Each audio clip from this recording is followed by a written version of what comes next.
The creator economy is doubling in size to a $500 billion industry in the next 5 years, and it's going to completely revolutionize both traditional and creative careers. If you want to transform your career, you don't have to be a lifestyle influencer or a gaming live streamer in order to make the creator economy work for you.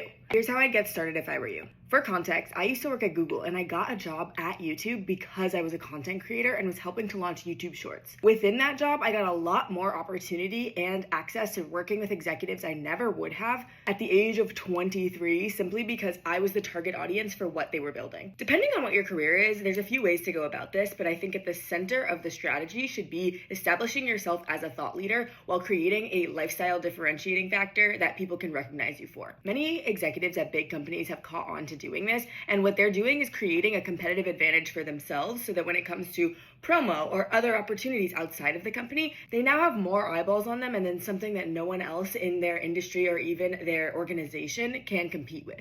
For example, this amazing Black executive at Chanel named Nicole posts these amazing weeks in her life where she's giving us a peek into what it's like to be a luxury fashion executive. She can either leverage that audience into a new role at another company or her own career growth within Chanel, because you get a unique point of view and a unique customer connection point when you are on social media. My one tip with this is to really make sure that you are not going to get in trouble for posting about your job, and to make sure that the rest of your content is very PG so that you don't get into a place where you might lose your job because you're being too reckless on the internet. If you want to take a more investing or entrepreneurial approach, my friend Tyler does this really well. He created a page called BIPOC CPG, which of course highlights CPG brands that are founded by BIPOC founders. Even with less than 3,000 followers, he has been able to build relationships with tons of different founders in this space and has even invested in a couple of the companies. It doesn't matter the size of your account or how many views you're getting. What matters is that you have a unique point of view so that people know to come to you when they have opportunities for you. My friend Jamie does this really well with her Substack. She's an investor and she has a Substack called Deferred Interest, where she's able to really demonstrate her intelligence,